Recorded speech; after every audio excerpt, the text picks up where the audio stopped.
नमस्कार, मी दीपाली जाधव. ज्ञानसागर या आपल्या यूट्यूब चॅनलवर तुम्हा सर्वांचे पुन्हा एकदा खूप खूप स्वागत. आपण महाराष्ट्राचा भूगोल वस्तुनिष्ठ स्वरूपात अभ्यासत आहोत. चला तर मग सुरुवात करूयात. महाराष्ट्राचा भूगोल. महाराष्ट्राचे प्राकृतिक विभाग. महाराष्ट्राच्या प्राकृतिक रचनेचे एकूण 3 विभाग पडतात. कोकण किनारपट्टी, सह्याद्री पर्वत किंवा पश्चिम घाट आणि दख्खनचे पठार किंवा महाराष्ट्र पठार. महाराष्ट्राचा पहिला प्राकृतिक विभाग अभ्यासूयात. महाराष्ट्र राज्याचा पहिला प्राकृतिक विभाग कोकण किनारपट्टी. अरबी समुद्र व सह्याद्री पर्वत यांच्या दरम्यान असलेल्या दक्षिणोत्तर लांब पट्ट्यास कोकण असे म्हणतात. विस्तार. उत्तरेस दमणगंगा नदीपासून दक्षिणेस तेरेखोल नदीपर्यंत म्हणजेच उत्तरेस डहाणूपासून दक्षिणेस वेंगुर्ल्यापर्यंत कोकण किनारपट्टीचा विस्तार आहे. कोकण किनारपट्टी रिया प्रकारची आहे. कोकण किनारपट्टीची निर्मिती सह्याद्री पर्वताचा प्रस्तरभंग होऊन झाली आहे. लांबी. कोकण किनारपट्टीची दक्षिणोत्तर लांबी 720 किलोमीटर इतकी आहे. रुंदी. कोकण किनारपट्टीची सरासरी रुंदी 30 ते 60 किलोमीटर इतकी आहे. उत्तर भागात उल्हास नदीच्या खोऱ्यात 100 किलोमीटर तर दक्षिण भागात 40 ते 45 किलोमीटर इतकी रुंदी आहे. कोकण किनारपट्टीचे क्षेत्रफळ 30,394 चौरस किलोमीटर इतके आहे. प्राकृतिक रचना. कोकण किनारपट्टी सलग मैदानी प्रदेश नाही.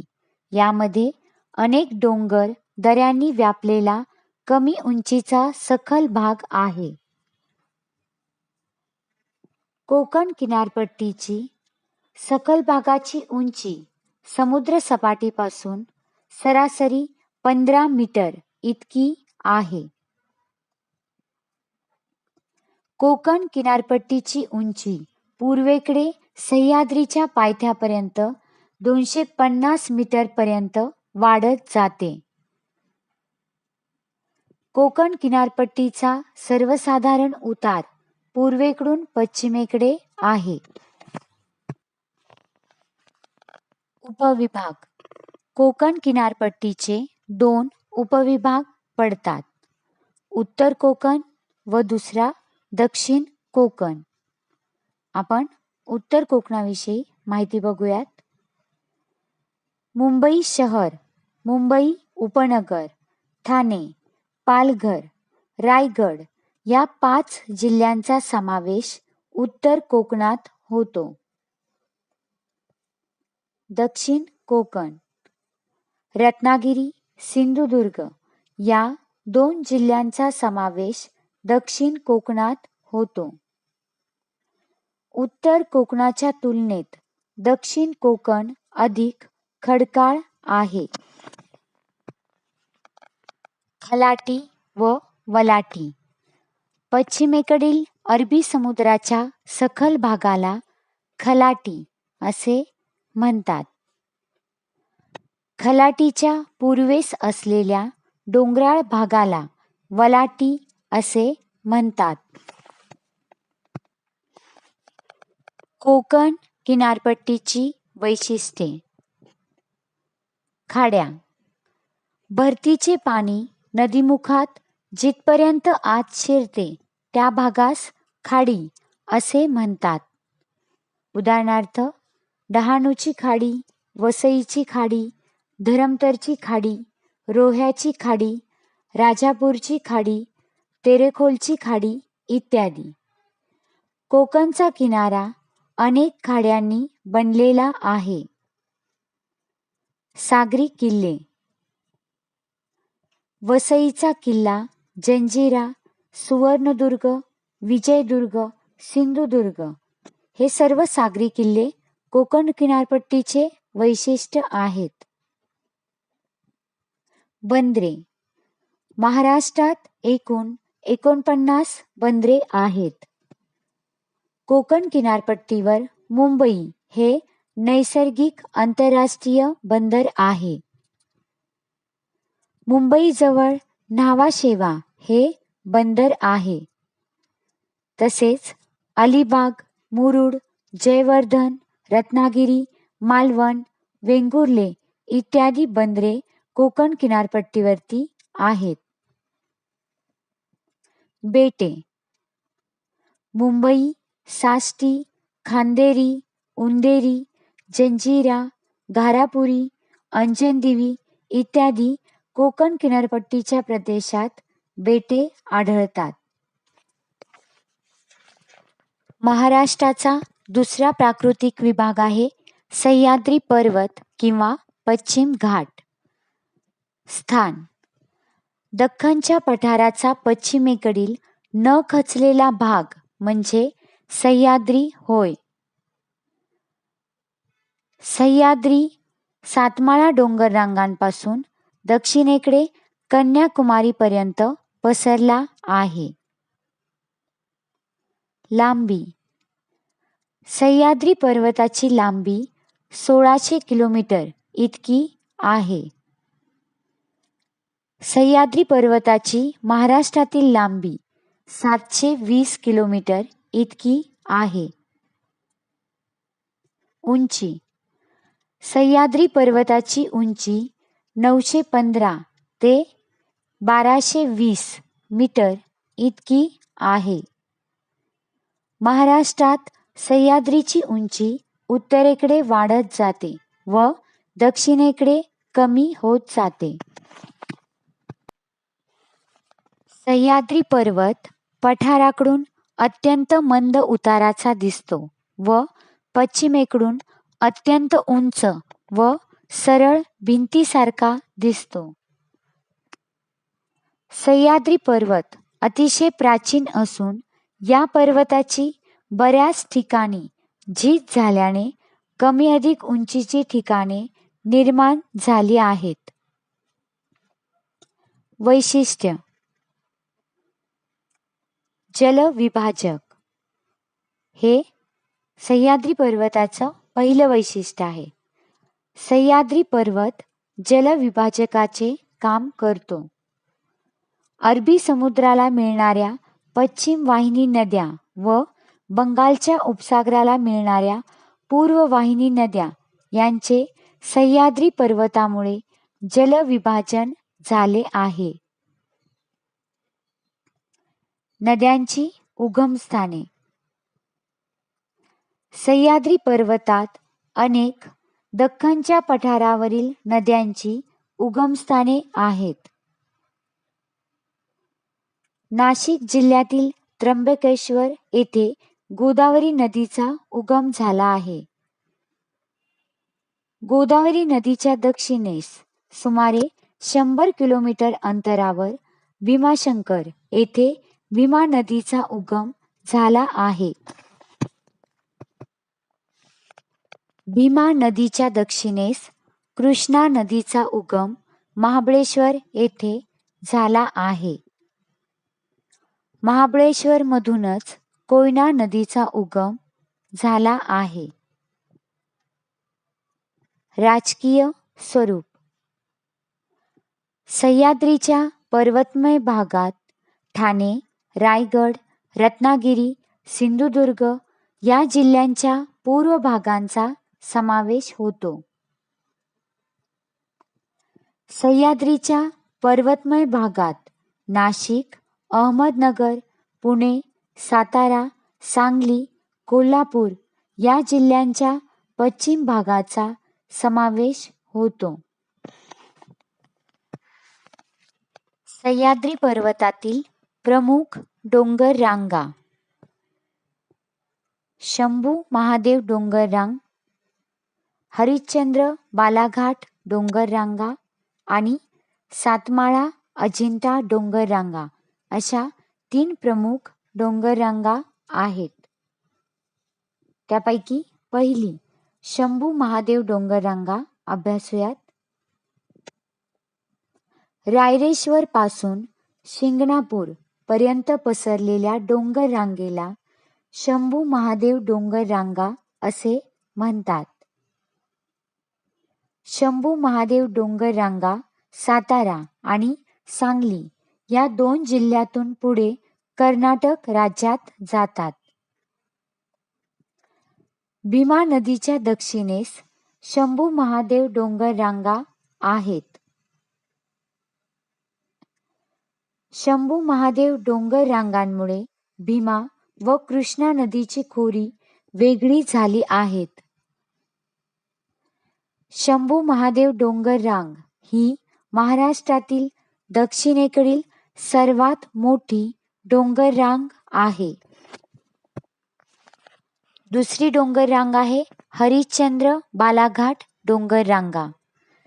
गोदावरी नदीच्या दक्षिणेस हरिश्चंद्र बालाघाट डोंगररांगा आहेत.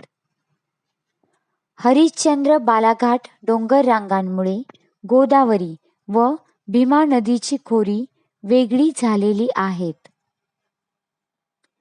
डोंगररांगांच्या पश्चिमेकडील भागाला हरिश्चंद्र व पूर्वेकडील भागाला बालाघाट असे म्हणतात. बालाघाट हा सपाट माथ्याचा प्रदेश आहे. तिसरी डोंगररांग आहे सातमाळा अजिंठा डोंगररांगा. सातमाळा अजिंठा डोंगररांगांमुळे उत्तरेकडील तापी नदी व दक्षिणेकडील गोदावरी नदी यांची खोरी वेगळी झाली आहेत. अजिंठाची जगप्रसिद्ध लेणी सातमाळा अजिंठा डोंगररांगांमध्ये आहेत.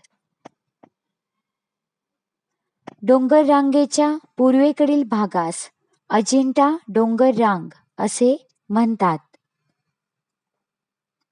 डोंगररांगेच्या पश्चिमेकडील भागास सातमाळा डोंगररांग असे म्हणतात. देवगिरीचा दौलताबाद हा जग तसेच इतिहास प्रसिद्ध किल्ला सातमाळा डोंगररांगांमध्ये आहे. वेरूळ डोंगररांगांमध्ये वेरूळ लेणी आहेत. सातमाळा डोंगररांगा, अजिंठा डोंगररांगा मनमाडच्या पलीकडे अंकाई टंकाई पासून अजिंठा टेकड्या म्हणून ओळखल्या जातात. महाराष्ट्राच्या उत्तर सरहद्दीजवळ सातपुडा पर्वतरांग पसरलेली आहे. सातपुडा पर्वतरांगेमुळे दक्षिणेस तापी व उत्तरेला असलेली नर्मदा नदी या 2 नद्यांची खोरी अलग झाली आहेत. धुळे जिल्ह्यात गाळणा डोंगर आहेत. औरंगाबाद जिल्ह्यात वेरूळ डोंगर आहे. हिंगोली व नांदेड जिल्ह्यामध्ये हिंगोली व मुदखेड डोंगर आहेत. नागपूर जिल्ह्यामध्ये गरमसूर टेकड्या आहेत. भंडारा जिल्ह्यामध्ये गायखुरी डोंगर आहे.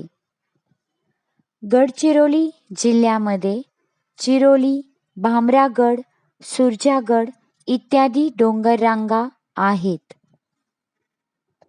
पूर्वेकडे अजिंठ्यापासून डोंगररांगांचे 2 सुळके तयार होतात. त्यापैकी एक रांग देवगिरी सिंदखेड पासून परभणी व नांदेड जिल्ह्यांमधून जाते. त्यास निर्मल रांगा या नावाने ओळखले जाते. उत्तरेकडील डोंगररांग यवतमाळमधून जाते. महाराष्ट्राचा तिसरा मुख्य प्राकृतिक विभाग महाराष्ट्र पठार किंवा दख्खनचे पठार. स्थान सह्याद्री पर्वताच्या पूर्वेस महाराष्ट्र पठार किंवा दख्खनचे पठार आहे. महाराष्ट्र राज्याच्या एकूण क्षेत्रफळापैकी 90% क्षेत्र महाराष्ट्र पठाराने व्यापले आहे. लांबी व रुंदी दख्खनच्या पठाराची पूर्व पश्चिम लांबी 750 किलोमीटर इतकी आहे. दख्खनच्या पठाराची उत्तर दक्षिण रुंदी 700 किलोमीटर इतकी आहे. उंची दख्खनच्या पठाराची उंची पश्चिमेस जास्त व पूर्वेस कमी आहे. म्हणजेच दख्खनच्या पठाराची उंची पश्चिमेस 600 मीटर तर पूर्वेस 300 मीटर इतकी आहे. महाराष्ट्र पठार हे डोंगररांगा व नद्या खोऱ्यांनी व्यापले आहे. महाराष्ट्र पठाराचा सर्वसाधारण उतार पश्चिमेकडून पूर्वेकडे आहे. महाराष्ट्र पठाराची निर्मिती ज्वालामुखीच्या उद्रेकामुळे महाराष्ट्र पठाराची म्हणजेच दख्खनच्या पठाराची निर्मिती झाली. भ्रंशमूलक उद्रेकामुळे बेसिक प्रकारचा लाव्हारस भूपृष्ठावर येऊन लाव्हारसाचे संचयन होऊन दख्खनच्या पठाराची निर्मिती झाली. दख्खन पठाराच्या पश्चिम बाजूस विस्तीर्ण कडा आहे.